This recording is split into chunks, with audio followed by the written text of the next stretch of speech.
सहनावतु सहनौ भुनक्तु सह वीर्यं करवावहै तेजस्विनावधीतमस्तु मा विद्विषावहै। ओम शांति शांति शांति।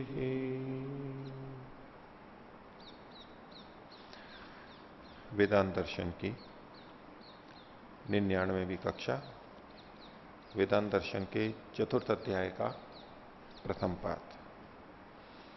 पिछली कक्षा में हमने 12वें सूत्र तक देखा था, जिसमें ध्यान के विषय में कुछ बातें बताई गई थी।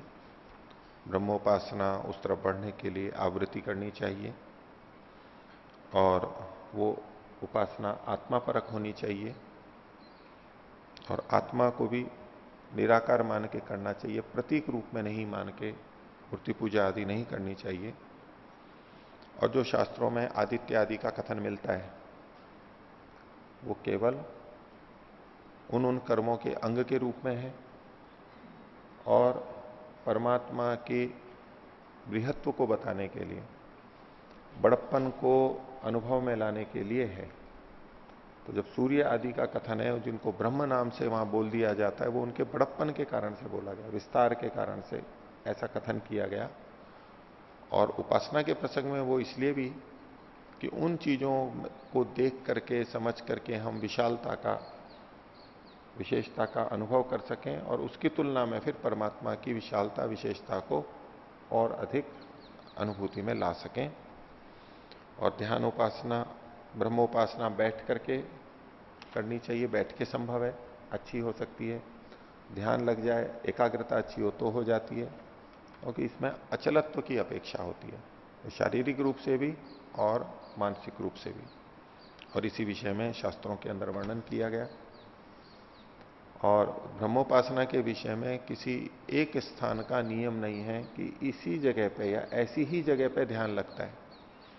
वो किसी भी जगह पे लग सकता है, जहां हमारे मन की प्रसन्नता बन जाए वहीं पर ही ध्यान लग जाएगा। उसके लिए मन का प्रसन्न होना आवश्यक है। प्रसन्न शब्द के दो तरह से अर्थ होते हैं। एक तो प्रसन्न का मतलब है खुश होना, सुख की अनुभूति होना, ऐसे। दूसरा प्रसन्न का मतलब होता है निर्मल होना, शुद्ध होना।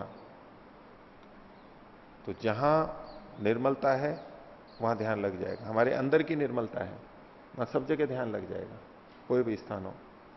और दूसरी दृष्टि से कि हमारे अंदर प्रसन्नता है, वो लौकिक प्रसन्नता उस तरह से नहीं कि विषयों के कारण से जो प्रसन्नता होती है, उत्तेजना रूप जो प्रसन्नता होती है, या शादी के कारण जो प्रसन्नता होती है, उसमें बहुत अधिक बढ़ाव है तो नहीं लगेगा ध्यान।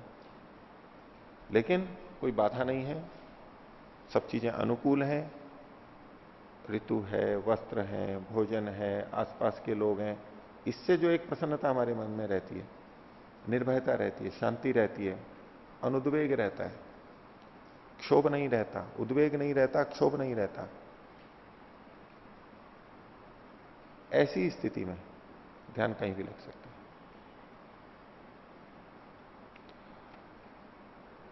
और ये जो सारा ब्रह्मोपासना का कार्य है, ये मृत्यु पर्यंत, इस जन्म की दृष्टि से मृत्यु पर्यंत करना होता है। और कुल मिला के देखें तो जन्म जन्मांतर में जब तक मुक्ति नहीं हो जाती तब तक ये करते रहना होता है। ये विषय पीछे देखा था। तो आप में से किन्हीं को कुछ पूछना है तो पूछ सकते हैं। ओम। आचार्य जी, पृष्ठ संख्या 228, सूत्र संख्या 11।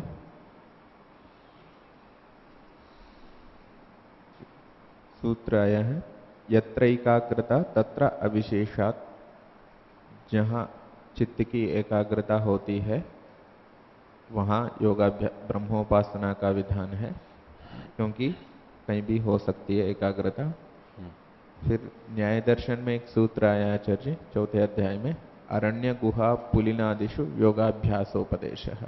वहां योगाभ्यास का उपदेश इन इन जगहों में करने का किया है, हम्म। तो कैसे संगति इन दोनों आपस में? तो वैसे तो आप योगाभ्यास के उपदेश की बात कर रहे हैं वहां पर, तो ये प्रसंग चल रहा है चित्त की एकाग्रता। एकाग्रता, और वो ध्यान के प्रसंग में, ब्रह्मोपासना के प्रसंग में। जी। तो लेकिन वहां पर भी हम ब्रह्मोपासना को ले सकते हैं, क्योंकि अध्यात्म का उपदेश, योग का उपदेश वहां दिया जा रहा है, तो उसका वो अभ्यास भी करेंगे।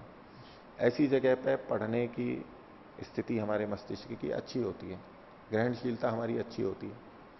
प्राकृतिक स्थितियों में जब हम रहते हैं, प्राकृतिक वातावरण में रहते हैं, तो मस्तिष्क में एक अलग तरह की प्रसन्नता, सुग्राह्यता रहती है। किसी भी क्षेत्र में काम करें, कोई लेखक हो, कवि हो, ध्यान करता हो, कोई नई नई खोज कर रहा हो, वैज्ञानिक हो, तो जब ऐसे स्थल होते हैं या एकांत में मकान बना हुआ है, पेड़ पौधे हैं, नदियां हैं या पहाड़ हैं, उसको उसके कमरे से बाहर वो चीजें दिख रही हों, अच्छी चीजें, तो वो बहुत अनुकूलता प्रदान करते हैं मस्तिष्क को, और उसमें सृजन होता है, नई चीजें आती हैं, अच्छी अच्छी चीजें आती हैं, और ग्रहण भी अच्छा होता है। तो उस दृष्टि से एक अनुकूल वातावरण उन्होंने बताया, और ध्यान के लिए भी वो अच्छा वातावरण है। लेकिन यहां कहना चाह रहे हैं कि उसके अतिरिक्त स्थानों पर भी ध्यान अच्छा हो सकता है, उपासना अच्छी हो सकती है।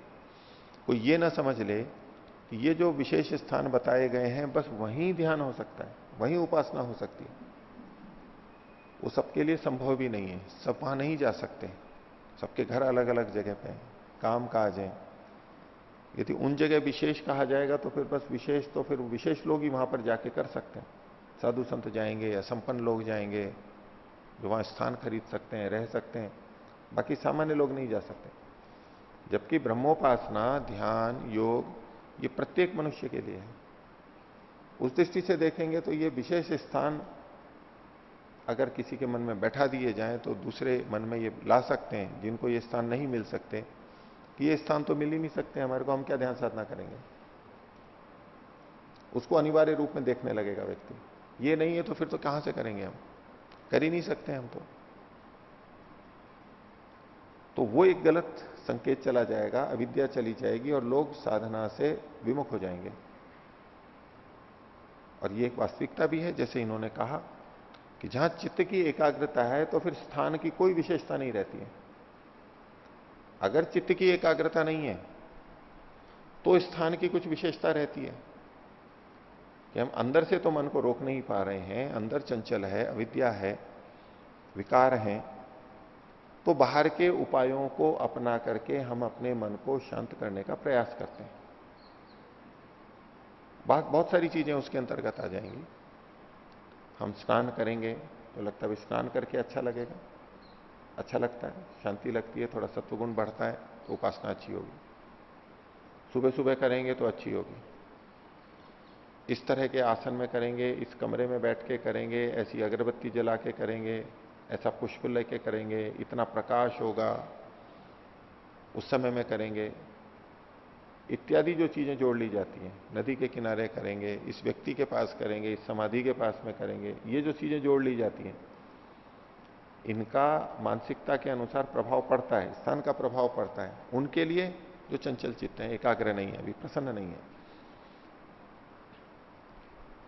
उनको इन बाहर के कारणों से प्रेरणा मिलती है, बाहर की चीजों से वो अपने को संयमित करने का प्रयास करते हैं, और कुछ होते भी हैं, प्रभाव भी होता है। किसी को भजन से होती है, बोले वैसे नहीं हो रही है, बोले कोई एक अच्छा सा भजन और हो जाए तो अच्छी उपासना हो जाएगी। वो भजन ढूंढते हैं, कभी वो भजन, कभी वो भजन, भजन सुनते हैं, सुनते सुनते फिर हो जाते हैं। किसी को संगीत की आवश्यकता है, वो संगीत बजाते रहते हैं इत्यादि। किसी किसी को स्वाध्याय की आवश्यकता होती है, पढ़ते पढ़ते कोई वाक्य आ गया और बस फिर वो प्रभाव कर गया और अब उपासना में चले गए, वो वैसे नहीं जा पाते। ये सब जो बाहर के निमित्त हैं, उनकी तब आवश्यकता पड़ती है जब हम स्वयं अपने आप अंदर एकाग्र नहीं हो पाते हैं। तो इसलिए प्रारंभ में ये सब निमित्त बहुत काम करते हैं। एक बार एक शिविर में शाम का समय था, कक्षा हो रही थी होशंगाबाद गुरुकुल में, तो लगभग समाप्त होने का समय आया, तो एक काफी वरिष्ठ माता जी थी, शिविरों में आती रहती थी, और बोले जी वह अंत में आप कोई एक वाक्य और ऐसा बोल दो तो मेरी उपासना अच्छी हो जाए।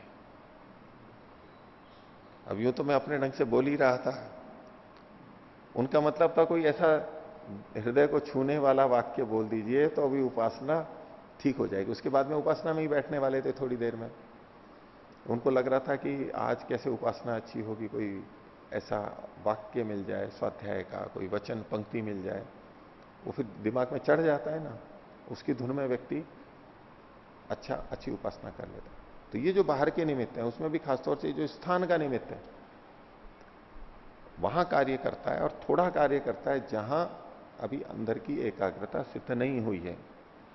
और जिनकी अंदर की एकाग्रता सिद्ध है वो कहीं भी बैठ जाए, वो प्रातःकाल बैठ जाए चाहे दिन में बैठ जाए, उनके लिए उसमें कोई अंतर ही नहीं पड़ता।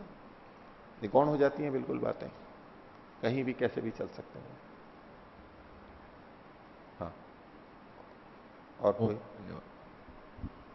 बोलिए। ये सूत्र संख्या 2 में जो श्वेत केतु वाला जो प्रसंग आया है, तो बार बार उसको दोहराया है। श्वेत केतु ने कहा कि मुझे और उपदेश दीजिए और उपदेश दीजिए। तो यहाँ पर आवृत्ति को दिखाना चाह रहे हैं और वो लिंग से उसको सिद्ध करना चाह रहे हैं। तो यहाँ पर जैसे दो संभावनाएं हैं कि या तो किन्हीं शब्द को देख करके और उसको लिंग मान करके सिद्ध करना चाह रहे हो आवृत्ति को, एक तो ये, अथवा ये जो बार बार जो श्वेत केतु ने कहा कि मुझे उपदेश दीजिए ब्रह्म का, तो इसको ये यहाँ लिंग के रूप में सिद्ध करना चाह रहे हैं। उपदेश दीजिए, ये तो साक्षात कथन आ गया, लेकिन लक्षणों से परोक्ष रूप से जो ये कथन किया जाता है परोक्ष रूप से, वो क्या है कि यहां पर इन्होंने जो दो उदाहरण दिए, पहले के अंदर जड़ वस्तु का दिया, आदित्य का और रश्मि का, उसमें आवृत्ति करने से विशेष फल आ रहा है। अब यहां परमात्मा का सीधे कथन नहीं है, लेकिन एक तथ्य का निकला कि आवृत्ति करने से विशेष लाभ होता है, एक सामान्य नियम निकाल लिया, अब उसको ब्रह्म पे भी लगा दिया। तो वर्णन जड़ वस्तु का था और उससे जो तात्पर्य निकला उसको लगा रहे हैं हम ब्रह्म के ऊपर, तो ये लिंग से हुआ। सीधे सीधे ब्रह्म को लेकर के कथन नहीं है यहां पर। दूसरा जो वाक्य है उसमें आत्मा को लेकर के है।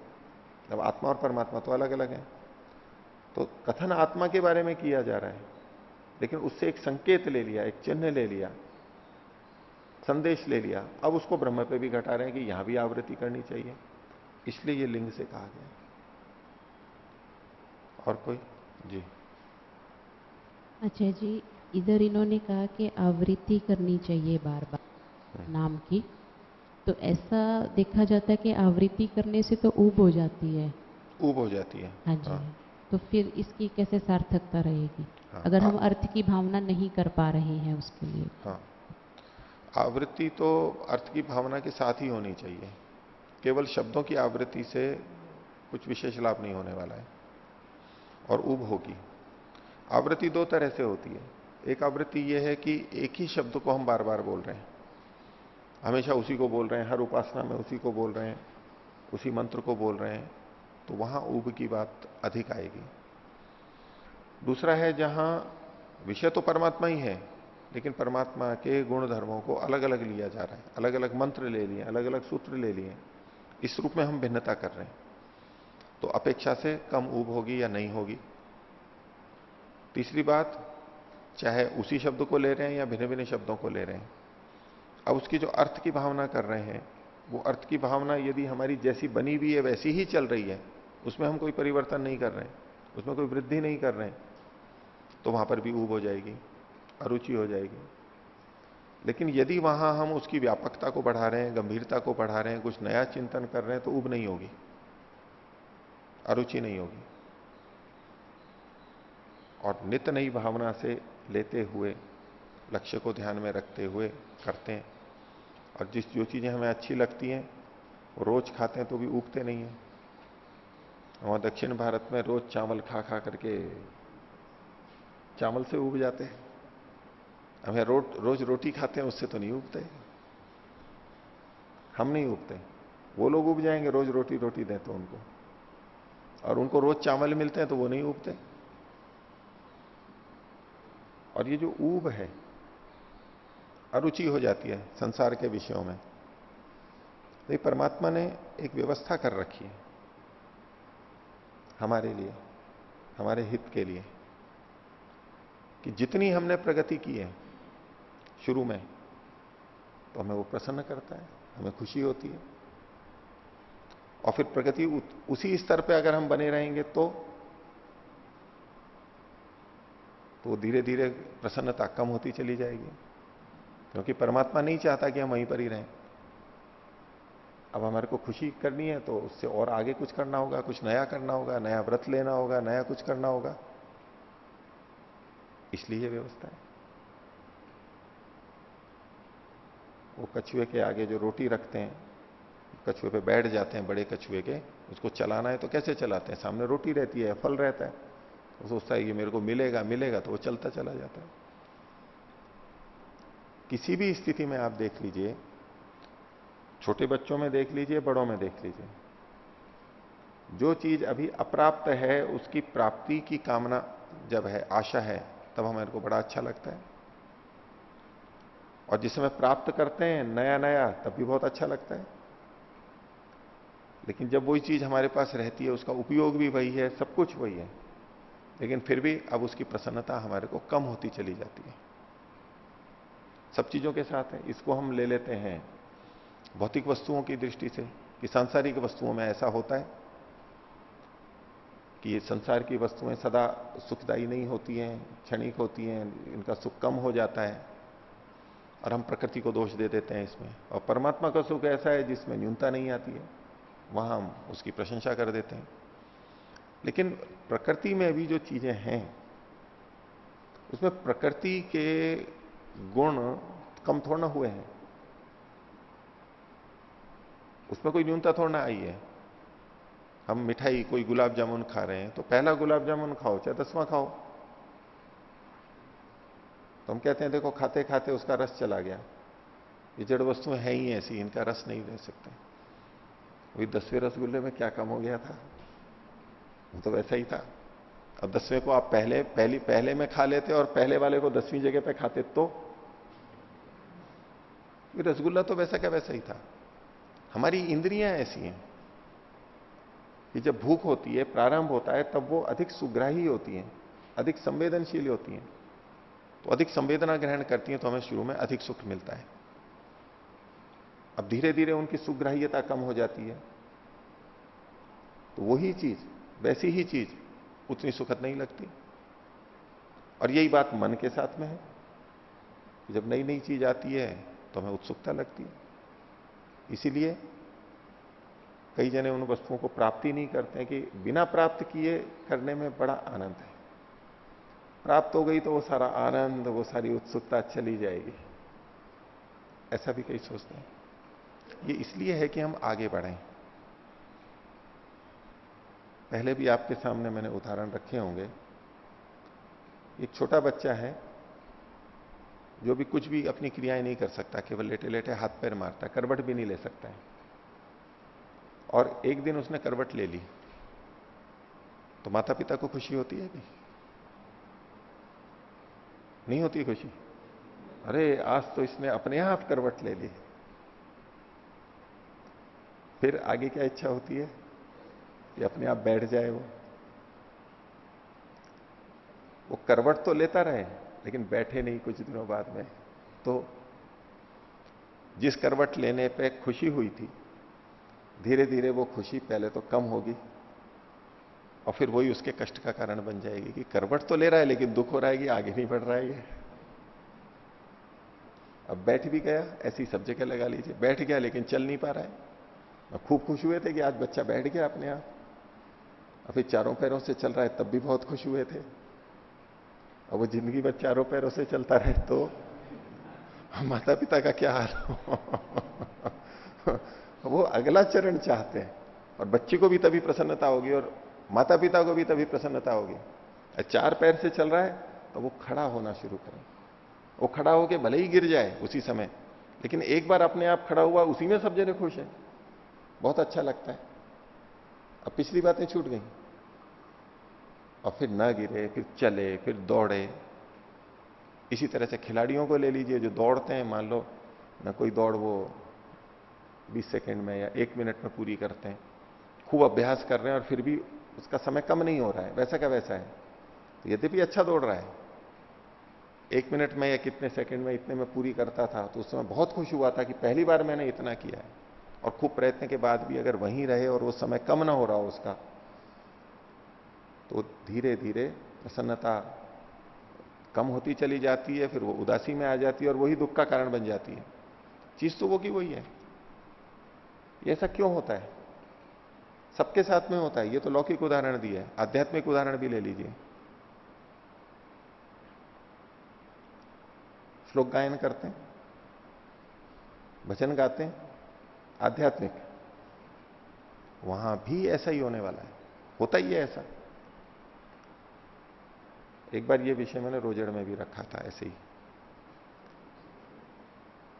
मैंने उसी समय उदाहरण था, भ्रमण हुआ था, कुछ लोग आए भी थे, तो मैंने कहा ये भ्रमण चल रहा था तो देखो ये बाहर वाले आए कितनी उत्सुकता से देख रहे थे। उनको लग रहा पता नहीं क्या बोल रहे हैं, संस्कृत के श्लोक गा रहे हैं, कैसे गा रहे हैं, बड़े भाव विभोर से। और मैंने कहा आप लोगों को लगता है क्या ऐसा? बोले नहीं, हाँ इतना तो नहीं लगता है। यज्ञ करते हैं, जो नए नए आते हैं ना यज्ञ करने, वो देखो कैसे उठते हैं, कैसे बैठते हैं बड़े भाव से, और अधर हम भी बैठाते हैं, और वो पता नहीं क्या मिल गया उनको और क्या करते हैं। और जो पुराने बैठते हैं उनको देख लो और उसी व्यक्ति को थोड़े दिन बाद देख लो, धीरे धीरे उसकी उठना बैठना भाव वो सब बदलते चले जाएंगे। धार्मिक और आध्यात्मिक चीजों में भी ऐसा ही है। आध्यात्मिक दृष्टि से जो व्रत हमने आज लिया है, शुरू में अच्छा लगता है, नया नया व्रत लिया है, उत्साह रहता है, उसका पालन करता जा रहा है, बढ़ता जा रहा है, प्रसन्नता रहेगी। और अगर वो वहां पर रुका रह जाए, नया व्रत नहीं ले, तो उस व्रत को पालन करते हुए भी वो उदास हो जाएगा और बाद में दुखी हो जाएगा। उपासना का ले लीजिए, एकाग्रता का ले लीजिए।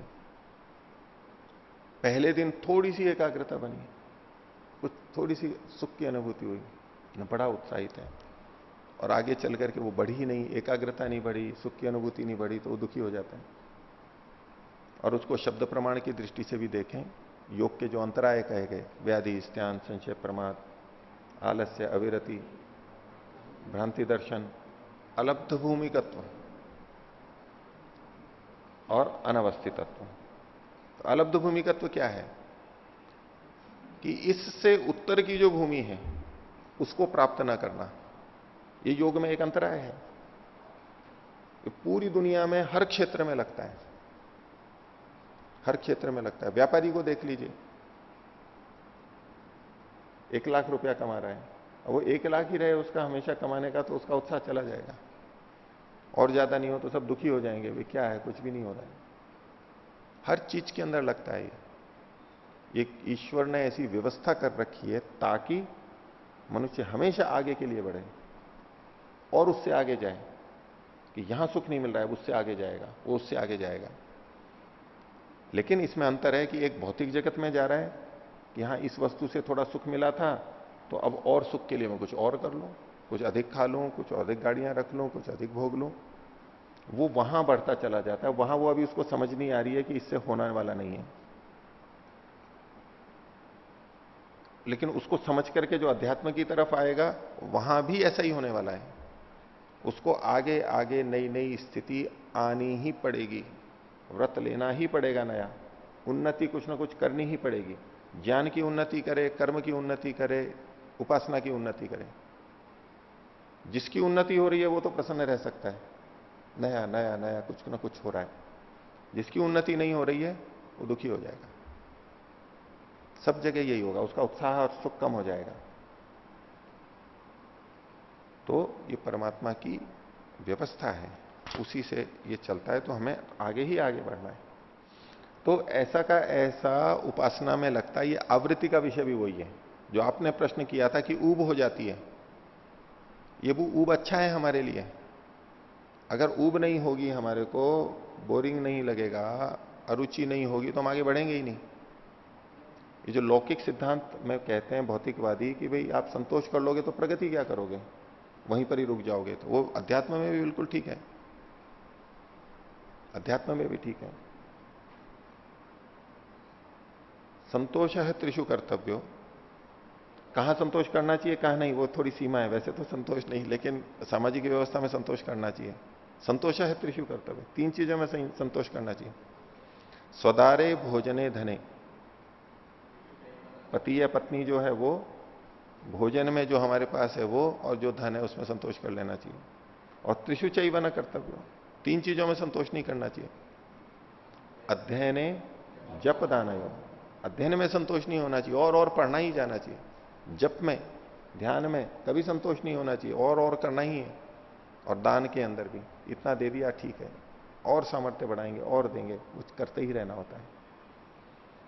तो ये जो प्रक्रिया है, एक ही शब्द बोल रहे हैं तो हमें प्रगति करनी पड़ेगी, एक की जगह दूसरे शब्दों को लाएं, अच्छा लगेगा। फिर वही चलता रहेगा तब भी बात नहीं बनेगी। अर्थ की भावना आनी चाहिए तब अच्छा लगेगा। अर्थ की भावना भी जितनी करते हैं उतनी ही सदा बनी रहेगी, धीरे धीरे अच्छा लगना बंद हो जाएगा। हमें अर्थ की भावना को बढ़ाना होगा, व्यापक बनाना होगा, गहरा बनाना होगा, भावना से युक्त करना होगा। उसके लिए और ज्ञान प्राप्त करेंगे, और अध्ययन करेंगे, और चिंतन करेंगे, फिर उपासना में फिर बैठेंगे। तो जो इसमें बढ़ता जा रहा है उसको तो ऊब नहीं आएगी। ये ऊब आना इसी बात का लक्षण है कि अभी प्रगति रुक गई है, थम गई, हम स्थिर हो गए हैं, तृप्त संतृप्त स्थिति ऐसी आ गई है हमारी। उससे अब आगे कुछ ना कुछ नया करना चाहिए हमारे को। जो भौतिकवाद में भी, भौतिक जगत में भी लोग कहते हैं कि वो ही मोनोटोनस हो गया है, एक रूपता हो गई है, वही उठना बैठना जाना कार्यालय में और वो, फिर उसको तोड़ने के लिए कुछ नया करते हैं ना। आज घूमने जाएंगे, आज यहां खाना खाने जाएंगे, आज उससे मिलने जाएंगे, ये कुछ नया करते हैं तो थोड़ा एक रास्ता समाप्त होती है और अच्छा लगता है। तो कुछ ना कुछ नया करना पड़ेगा अध्यात्म के अंदर में। ऊपर से कई अध्यात्मवादी कह सकते हैं कि नहीं, हम तो वैसे के वैसे ही चल रहे हैं, वैसे ही बैठ रहे हैं, वैसे ही खा रहे हैं, वैसे ही ध्यान कर रहे हैं। अगर भावना भी उनकी वैसी की वैसी है तो अरुचि निश्चित मिलेगी उनके अंदर। हम ऐसे लोगों को कह सकते हैं देख करके ये तो सब कुछ वैसा चल रहा है तो भी प्रसन्न है। ये वो प्रसन्न इसलिए है कि अंदर भावना के स्तर पर वो नया नया करता जा रहा है, ऊंचाइयों पे जा रहा है, एकाग्रता अधिक बढ़ रही है, वहां उसको नया नया सुख आ रहा है। नहीं तो संभव ही नहीं है कि वो खुश रह सके। जब तक अंतिम लक्ष्य तक नहीं पहुंचा दिया जाता तब तक हम इसी दौड़ में चलते रहेंगे। इतनी अच्छी व्यवस्था कर रखी है परमात्मा ने। आगे बढ़ना ही है, हमें आगे बढ़ना ही है, नीचे नहीं जा सकते। ढूंढेगा ही कुछ ना कुछ रास्ता, अपनी अरुचि को हटाने के लिए कुछ ना कुछ करेंगे ही, तभी तो वो कुछ ना कुछ आगे, पीछे नहीं जा सकता, आगे ही आगे जाएगा। भौतिकवाद की तरफ गया है, वहां फिर नहीं हुआ तो सीखेगा, सबक सीखेगा, फिर इधर आएगा, फिर इधर चलेगा। तो आवृत्ति असकृत उपदेशात इसीलिए है, भिन्नता वहां पर बनी रहे, हमारी रुचि बनी रहे। और जो हम पीछे देख रहे थे उपसंहार प्रतिहार आदि के बारे में, उसमें मुख्य कोई विशेष अंतर नहीं पड़ता है। कुछ तो अंतर पड़ता है कि वो गुण हम प्रार्थना करते हैं और अपने में आते हैं, लेकिन परमात्मा की भक्ति, परमात्मा की उपासना की दृष्टि से उन सब में एक ही फल आता है। चाहे कृतज्ञता ले लें, उनको दयालु कह लें, या तो न्यायकारी कह लें, आनंद स्वरूप कह लें, कुल मिलाकर के परमात्मा की निकटता पे जा रहे हैं हम। उसका कौन सा गुण लेकर के निकटता पे जा रहे हैं वो भेद थोड़ा हो सकता है, लेकिन जा उसकी निकटता में रहे, इसलिए कुछ भी कर सकते हैं, किसी को भी लेकर के कर सकते हैं, और वो बदलना चाहिए। अपनी पहचान, ये कसौटी यही है, अरुचि हो रही है तो बदलिए कुछ ना कुछ। केवल भौतिक बात में नहीं, अध्यात्म में भी ये पूरा 100% वैसा का वैसा लगता है, क्योंकि मन ही ऐसा है हमारा, मन बनाया ही ऐसा गया है। ठीक है, और किन्हीं को पूछना है?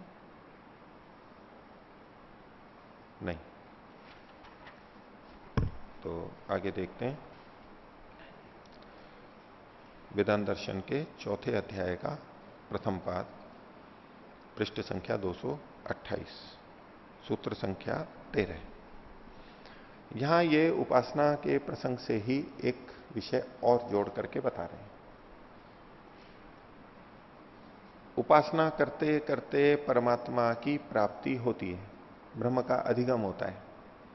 उससे क्या क्या और हो जाते हैं, विशेष लाभ क्या होते हैं?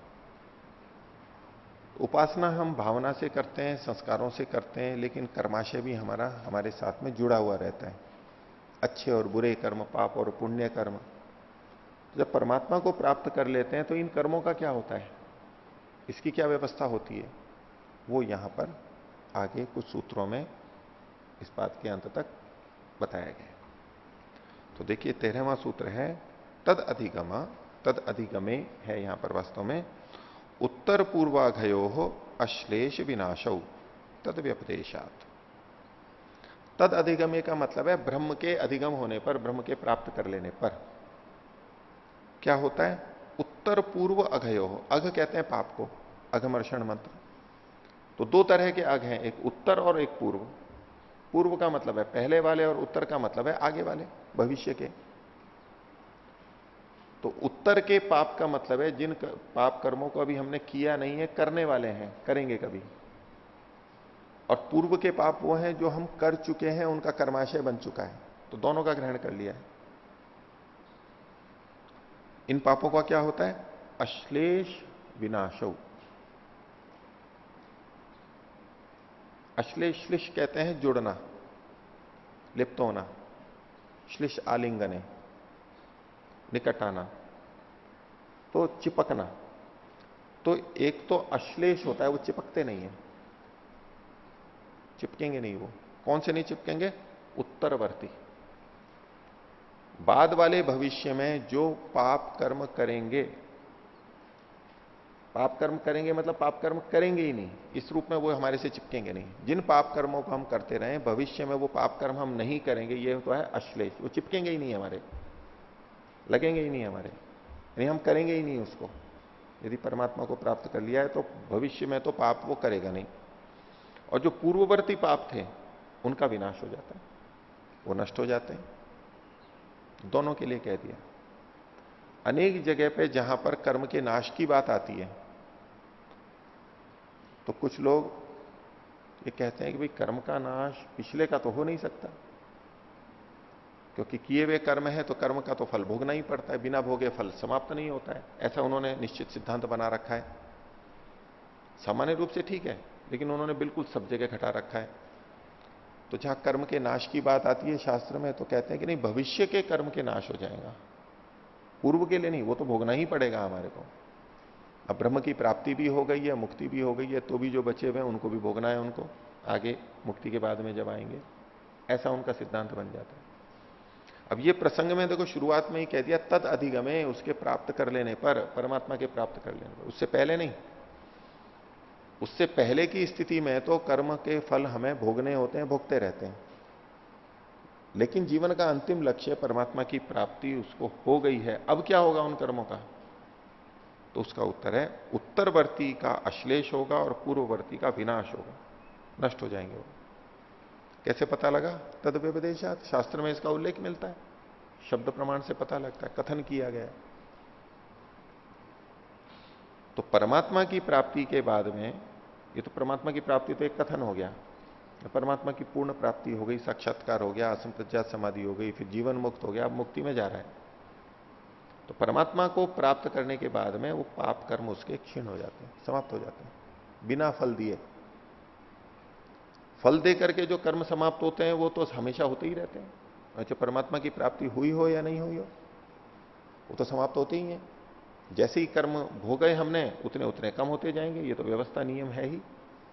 अगर भोगने के बाद भी वो कर्म समाप्त ना होते हो तो फिर भोगना क्या हुआ? वो सजा, वो दंड मिल गया तो अब हट जाती है हमारे लिए, अब बाकी नहीं रहती है हमारे हिसाब में, खाते में, कर्माशय में। तो सामान्य रूप से भोगने से जो कर्माशय का क्षय होता है वो तो सबके लिए लागू है, इसलिए उसके लिए नहीं कह रहे हैं। ये बिना भोगे कर्म समाप्त हो जाते हैं, वो कथन किया जा रहा है।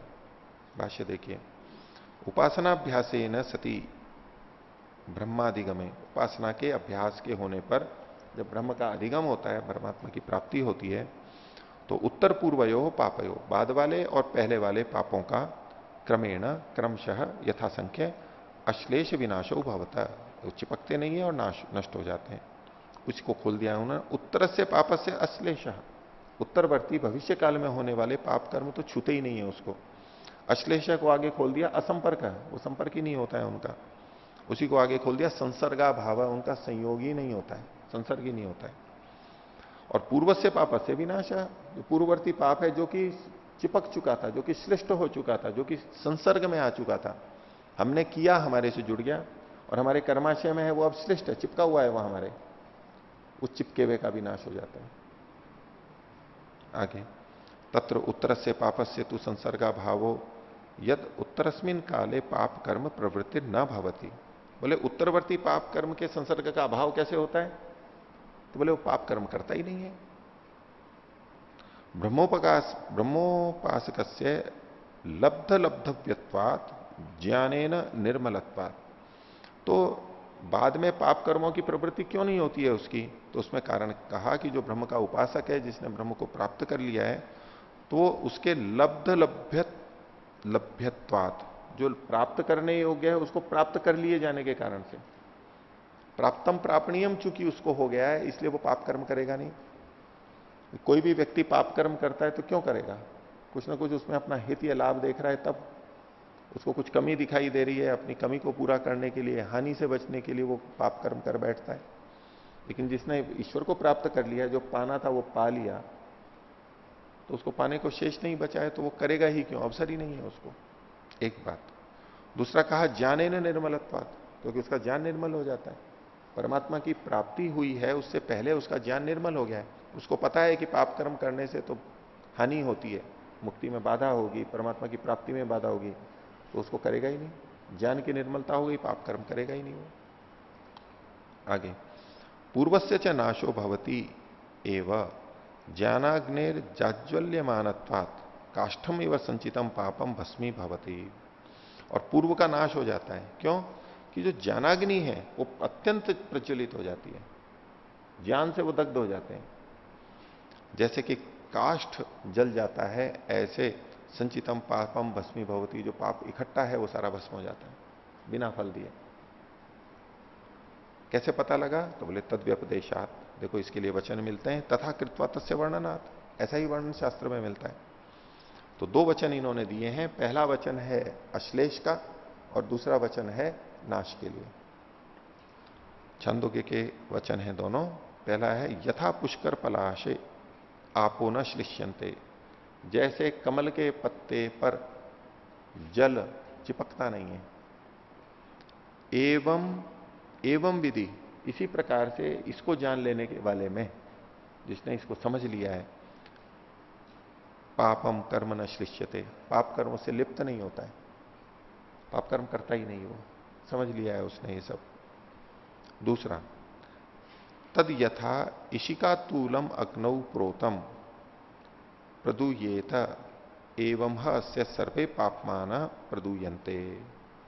बोले जिस प्रकार से इशिका तूल, इशिका कहते हैं सरकंडा और तूल कहते हैं उसकी रुई। सरकंडे के बीच में आपने देखा होगा वो ऊपर आ जाता है और बीच में वो उसकी कलंगी आ जाती है, फूल सा आ जाता है ना। जैसे गन्ने के पकने के बाद भी गन्ने में वो झंडा बोलते हैं, झंडा आ जाता है, कलंगी आ जाती है ना, फूल फूल निकल जाते हैं पकने के बाद, बड़े हो जाते हैं। तो ऐसे ही इसके भी बीच में वो ऊपर निकल करके आ जाता है, दिखते भी हैं वो तो। और उसके जो रोए हैं वो है तूल, रुई उसकी, वो कितनी मृदु होती है और अग्नि में कैसे जलती है वो अग्नि में डालो तो नीचे पहुंचने से पहले ही बीच में ही जल लेती है वो। पतला तिनका भी नहीं, पतला तिनका भी थोड़ा, वो तो बस गई और निकट में आई और झुलस गई, जल गई एकदम से। इतनी आसानी से और अच्छी तरह जलती है, वो उदाहरण लिया इन्होंने। तो जैसे इशिका तूल, सरकंडे के रोए, रुई, अग्नौ प्रोतम, अग्नि में प्राप्त हुई, प्रदूयेता, जल जाती है, नष्ट हो जाती है, तत्काल नष्ट हो जाती है। एवं अस्य, ऐसे ही इसके, ये जिसने ईश्वर को पा लिया है, सर्वे पापमान प्रदूयन्ते, सारे पाप जल जाते हैं, नष्ट हो जाता है, कर्माशय उसका क्षीण हो जाता है एकदम से, आवश्यकता ही नहीं है उसकी। तो ये तो पाप के लिए कहा, पाप नष्ट हो जाता है, इसमें तो हमारे को प्रसन्नता है। लेकिन प्रश्न उठेगा कि पुण्य के बारे में क्या है? पाप कर्म नष्ट हो गए तो अच्छा है, लेकिन पुण्य भी नष्ट हो गए ये तो अच्छा नहीं लगेगा। इतनी मुश्किल से पुण्य कर्म किए थे, क्या क्या किया था, वो कैसे नष्ट हो जाए? लेकिन बोले वो भी नष्ट हो जाता है। कठोर मार्ग है ये, इसमें पाप हो चाहे पुण्य हो, सब नाश। तो देखिए 14वां सूत्र क्या है? इतरस्य अपि एवं असंश्लेष पाते तु। इतरस्य जो दूसरा है, और दूसरा कौन? जो पीछे अघ कहा गया था, पाप कहा गया था, उससे इतर कौन होगा? द्वंद्व है ये तो, पाप और पुण्य, सुख दुख द्वंद्व है, तो दूसरा तो दिन और रात, तो दूसरा क्या है? पुण्य आएगा। तो बोले पुण्य से अपि एवं, पुण्य का भी यही हाल होता है। क्या होता है? जो उत्तरवर्ती अश्लेष और विनाश, ये दोनों होता है। उत्तरवर्ती पुण्य का अश्लेष होता है, वो पुण्य कर्म करता ही नहीं है।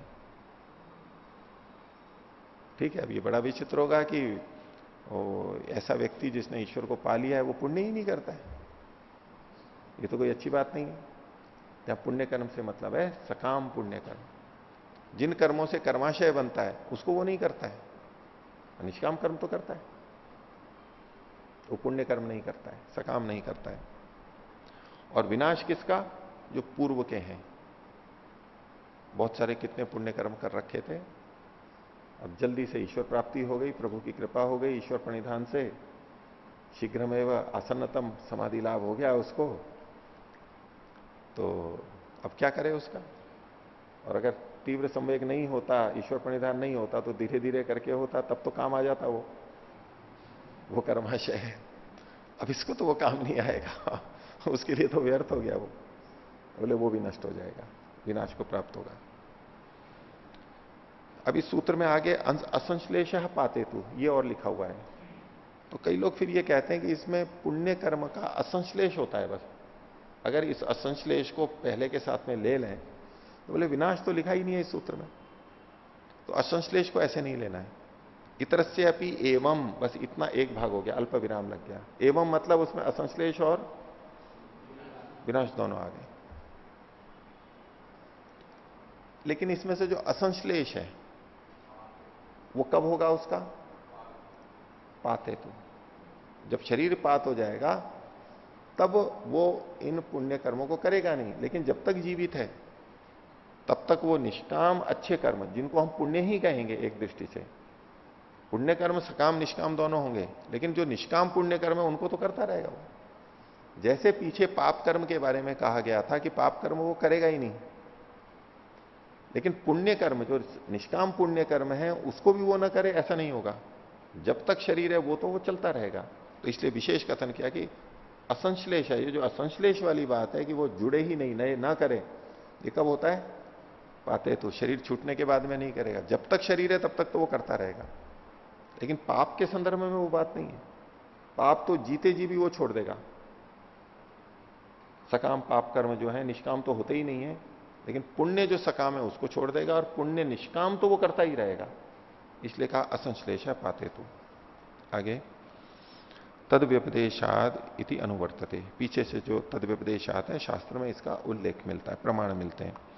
इतर से पापाद इतर से, इतर का मतलब है पाप से ही भिन्न, पुण्य से खलु एवं असंश्लेषो, असंश्लेष होता है अर्थात अश्लेष विनाश रूपा। अश्लेष को इन्होंने अश्लेष और विनाश दोनों से ग्रहण कर लिया है। पूर्व से अश्लेष उत्तर से विनाशो देह पाते तु जायते, शरीर का देहपात होने पर इन्होंने ये लगाया है कि पुण्य कर्मों में जो पूर्व वाले हैं वो और उत्तरवर्ती हैं, इसका शरीर के नष्ट होने पर पात होता है, नहीं तो वो चलते रहते हैं। इसमें एक तो क्रम बदल दीजिए, इन्होंने लिखा पूर्व से अश्लेष, पूर्व से अश्लेष नहीं, उत्तर से अश्लेष, और उत्तर से विनाश, उत्तर का विनाश नहीं, पूर्व से विनाश है। ये उत्तर और पूर्व को आगे पीछे कर लीजिए। तो इनका ये कहना था, कहना चाह रहे हैं ये कि पुण्य कर्म जो है वो तो चलते रहेंगे, जब शरीर नष्ट होगा तब ये समाप्त होंगे।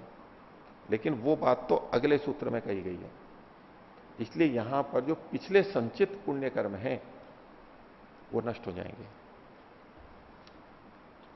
तद व्यपदेश तथैव तस्य वर्णनात्, शास्त्र में ऐसा ही वर्णन मिलता है। तो मुंडकोपनिषद का क्षीयंते चास्य कर्माणि तस्मिन दृष्टे परावरे, उस परावर परमात्मा के जान लेने पर, ब्रह्म का साक्षात्कार करने पर इसके कर्म क्षीण हो जाते हैं। तो कर्म मतलब यहां पर सभी तरह के कर्म आ गए, विशेषण तो लगाया नहीं है कि पाप कर्म या पुण्य कर्म, तो कर्म मतलब दोनों आ गए। तो दोनों आ गए तो पुण्य के लिए प्रमाण बन गया, पुण्य कर्म भी क्षीण हो जाते हैं। आगे बृहदारण्य का वचन दिया, उभे उ हई वैश एते तरति नैनम कृताकृते तपता। जी दोनों चीजें इससे ये तर जाता है, ऊपर उड़ जाता है, और उसको कृत और अकृत तप्त नहीं करते हैं। कृत का मतलब है पुण्य और अकृत का मतलब है पाप, ये उसको तप्त नहीं करते यानी फल नहीं देते।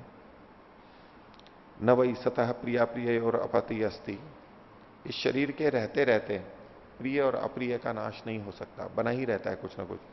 और अशरीरम वावसंतम न प्रिया प्रिय स्पृशतः, जब शरीर नहीं होता है तो प्रिय और अप्रिय का स्पर्श नहीं होता है। इसको उन्होंने उससे जोड़ा है असंश्लेष पाते तु, पात होने पर अशरीरम वावसंतम। लेकिन वहां यहां तो प्रिय अप्रिय दोनों के लिए कहा गया है। अगर प्रिय अप्रिय दोनों के लिए लगाएंगे तो पाप के लिए भी लगाना चाहिए पीछे। इसी सूत्र में असंश्लेष पाते क्यों लिखा? नहीं तो पाप पे भी लगना चाहिए था। जब नष्ट होगा तब ये समाप्त होंगे, शरीर नष्ट होगा तब ये समाप्त होंगे, लेकिन ऐसा नहीं है। ये असंश्लेष पाते तो विशेष इसलिए कहा गया, नाश तो दोनों का हो ही जाएगा जीते जी, लेकिन ये व्यक्ति, ईश्वर को प्राप्त किया हुआ व्यक्ति निष्काम पुण्य कर्म तो करता ही रहेगा शरीर में रहते हुए, लेकिन पाप को नहीं करेगा। इसलिए निष्काम पुण्य कर्म की भी समाप्ति कब होगी? जब शरीर छूटेगा तब होगी।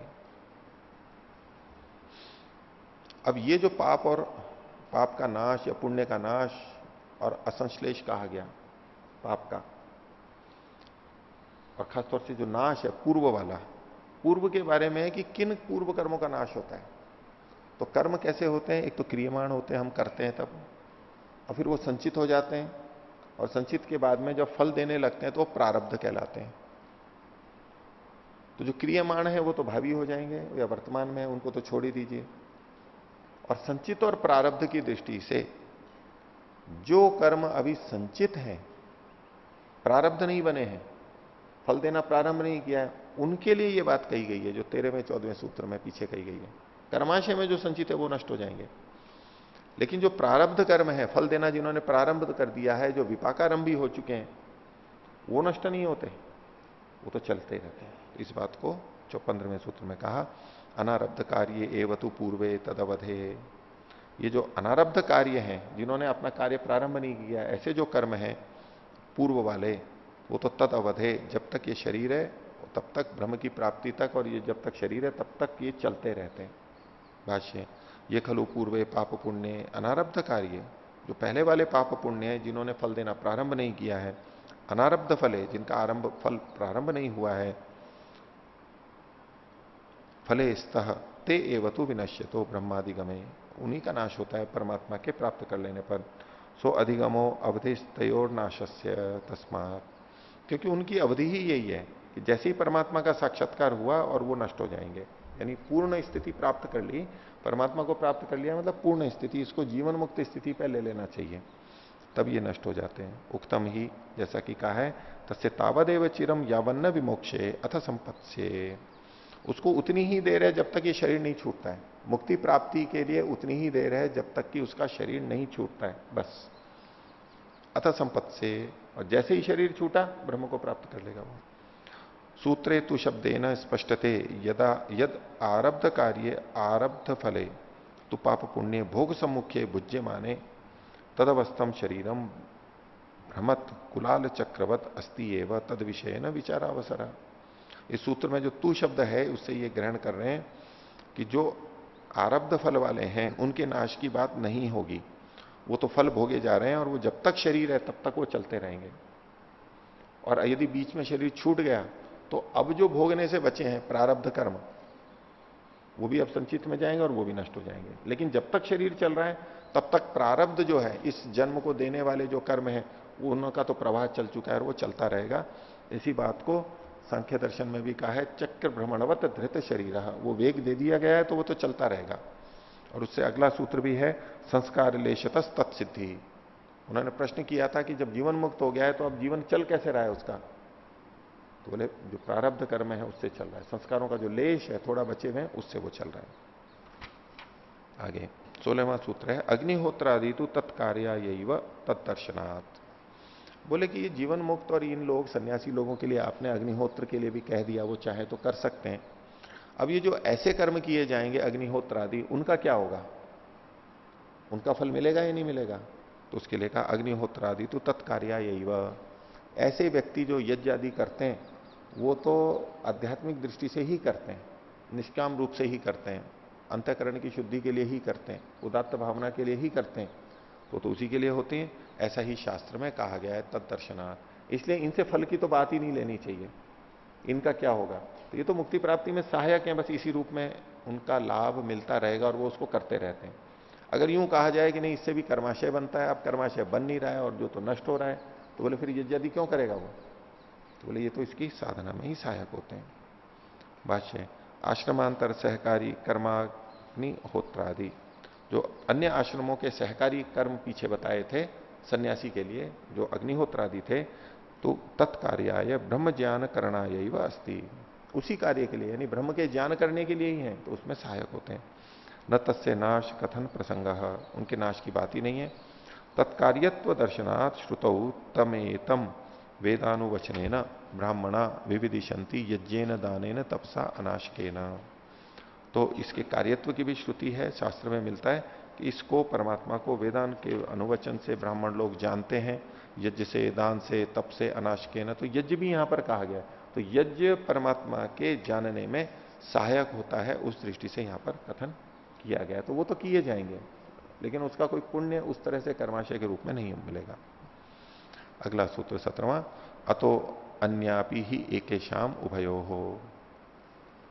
तो इससे जो अन्य कर्म है, अग्निहोत्र तो नित्य कर्म हुआ, अन्य जो काम्य कर्म है उनके लिए भी तो एकेशाम, कुछ ऋषियों के मन में, कुछ विवेचकों के मत में तो दोनों का, यानी जो नित्य कर्म है, काम्य कर्म है और नित्य कर्म है, उन दोनों के ही संदर्भ में इसको ले लेना चाहिए कि वो उनके फलों को नहीं भोगता है।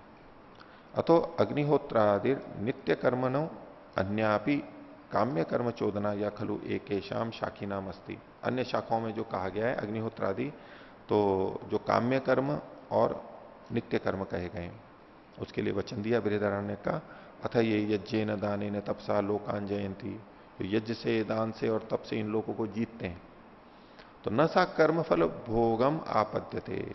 ये जो सारी क्रियाएं हैं ये कर्मफल के भोग को प्राप्त नहीं होती हैं। कुतः है, क्यों? ब्रह्मावधि गमे खलु उभयो काम्या काम्यो कर्मणो नाश विधानात्। ब्रह्म की प्राप्ति के बाद में, जीवन मुक्त होने के बाद में पूर्ण काम्य और अकाम्य, यानी सकाम और निष्काम सभी कर्मों का, यानी यहां तो काम्य तो सकाम हो ही गए और अकाम्य से यहां पर ही अग्निहोत्र आदि कर्मों को ले रहे हैं, उनके कर्म का नाश हो जाता है। उभयोरपि नाश उपपद्यते पाप पुण्य नाश वचना, क्योंकि पाप पुण्य के नाश का शास्त्र में वचन कहा गया है। जैसे कि वही वचन पीले फिर से लिखा है यहां, उभे उहैवैष एते तरति नैनम कृता कृते तपता। कृत और अकृत पाप पुण्य उसको संतप्त नहीं करते, उससे जुड़ते नहीं है। और एक प्रमाण दिया, यदा पश्य पश्यते रुक्म वर्णम कर्तारम ईशम पुरुषम ब्रह्म योनि।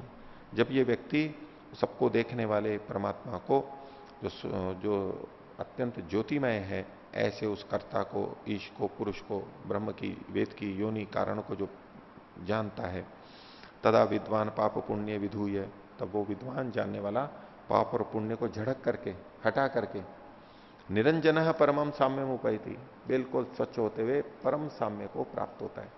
तो झाड़ी तो वो चीज जाती है जो ऊपर होती है, धूल हमारे ऊपर आ चुकी है, लग चुकी है, उसको झाड़ा जाता है। जो धूल अभी हमारे ऊपर आई ही नहीं है उसको थोड़ा ना झाड़ा जाता है। तो ये जो पाप और पुण्य को झाड़ने की बात कही गई है, इसका मतलब है वो पहले कर्माशय बन चुका है, हमारे ऊपर चढ़ चुका है, उसको झाड़ा जा रहा है। इसका ये मतलब नहीं है कि भविष्य में आने वाले कर्मों को वो नहीं करता है, पीछे के भी नष्ट हो जाते हैं।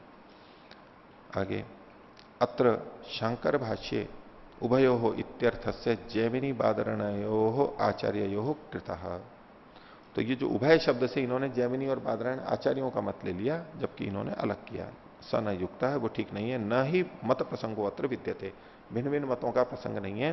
पूर्व सूत्रे अग्निहोत्रादि कर्म अत्र च अतो अन्य काम्य चोदना अस्ति इति उभयो कथन संबंध। पीछे अग्निहोत्रादि कर्म थे जो कि नित्य कर्म थे, और यहां पर काम्य कर्मों की जो प्रेरणा है उसको यहां पर लिया गया है।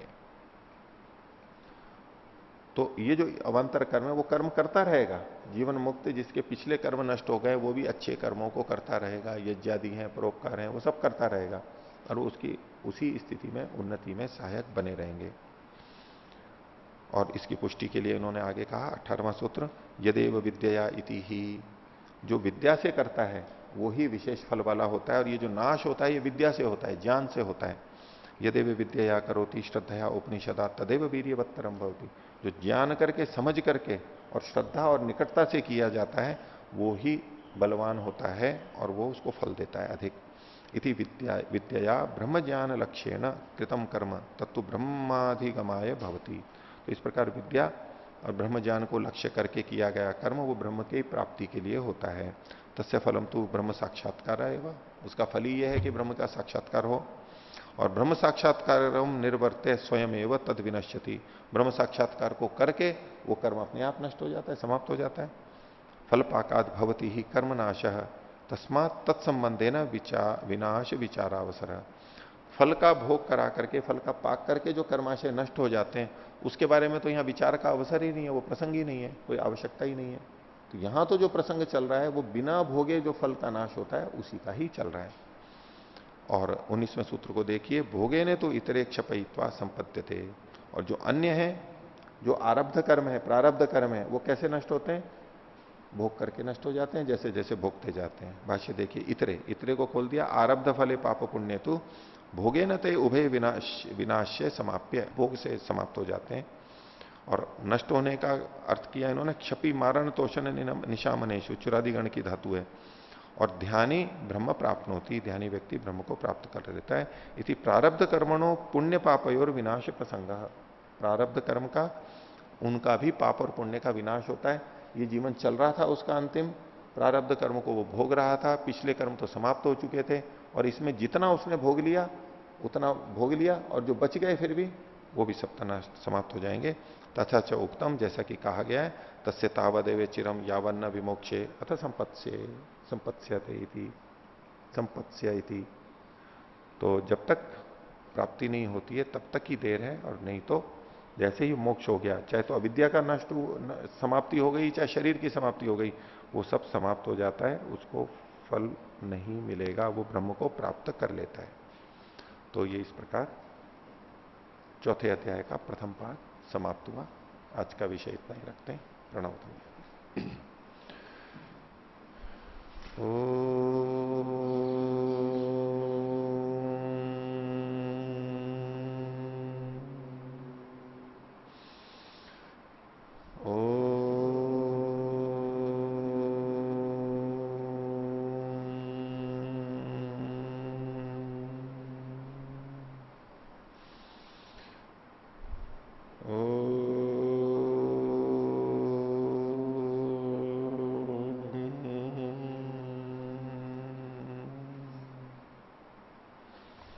सभी को सादर अभिवादन। ओम।